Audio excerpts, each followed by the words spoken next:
joining us today is Alison Heller-Ono, President and CEO of Worksite International Incorporated. Alison, thanks for joining us. What are some key factors necessary to launch a proactive and collaborative ergonomics process in the workplace in addressing workplace hazards and risks? Well, this is a great question, and the bottom line is that an organization really must be prepared to invest in the ergonomics process over time. It's really not a one-time event. It requires thought and time and nurturing to be sure it becomes embedded in the day-to-day workflow. I like to call this operationalized ergonomics so that it is integrated into the day-to-day activities of the organization. There are certain critical factors, too, that make the environment right for launching this process. So let me just go through a few of those, and of course I'll provide more detail in my presentation. The first is management commitment, and that is necessary as a result of the risk and exposures to injuries and illnesses at work. Management needs to have a desire to change the safety and health work culture. Another is the willingness to invest in the process. Management needs to identify funding that will last over time to make sure that the process becomes worthwhile and reduces the claims and costs over time. So you want to look for a reverse trend in the direction desired. Usually it's because of rising healthcare costs or workers' comp costs that management will pursue the investment in the ergonomics process. And what employers need to realize is it's not something you purchase once a year. There's also the issue of compliance. There's a legal precedent that compels management to pursue a cultural change. So, for example, in Australia you have the harmonization of work health and safety legislation. And there also should be a moral obligation to keep workers safe and healthy, to maintain a productive work life as well. That overall should be the motivating desire for an employer. I think the moral obligation should be very profound.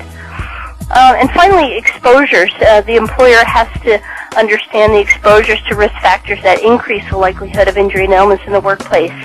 And they must have a desire to change that by eliminating or minimizing the risk to the extent feasible. Of course, as I mentioned, I will talk a little bit more about these in detail in my presentation. Why is it important to consider participatory ergonomics and macroergonomics to push cultural change in the management of organizational health and safety? The Worksite International Ergonomics process is based on the theories of participatory ergonomics and macroergonomics.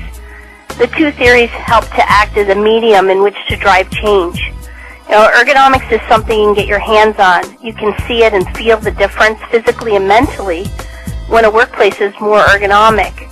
You can walk through and see people are comfortable in their chairs. They have sit-to-stand workstations. They're using alternative keyboards. These are just a few physical changes that can make a huge difference. Ergonomics is a positive change in the workplace. When people see change happening and participate in that change, they believe in it, and that is what helps to drive the change in the culture. It improves morale, increases job satisfaction, and overall wellness. I'll talk about these theories as well as another one, the importance of quality and continuous improvement, in my presentation. All three theories together are what makes the Worksite International Ergonomics process successful in driving change in the work health and safety culture for so many employers. What is one effective strategy which can be implemented in the workplace to prevent injury claims and reduce costs? Well, there's many effective strategies, but I think the most important strategy is encouraging and fostering the early reporting of workplace concerns, employee signs and symptoms, or discomfort. When employees report early, it gives the employer an opportunity to listen to that worker and engage them in what is important to that employee. The ergonomic evaluation process is a shared experience that helps change how the individual works. It's engaging and participatory between both the evaluator and the employee.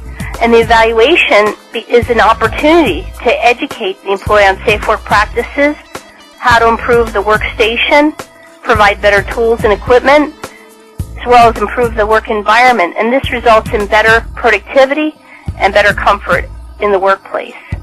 When the individual is able to change how they work, that helps drive organizational change in how the organization works. Alison, you'll be speaking at the 13th Annual National Workers' Compensation Summit 2012 on the 20th and 21st of February in Melbourne. What will be the highlight of your presentation? The highlight will be sharing the results of a 3-year outcome study of the County of Monterey ergonomics process. The county has been using the Worksite International ergonomic process system, and since approximately 2008. This study takes place between 2009 to 2011, and I will show how the critical factors that I discussed earlier, along with the foundational theories, have had a significant impact in reducing costs and claims in repetitive motion injuries, resulting in a consistent return on investment year to year.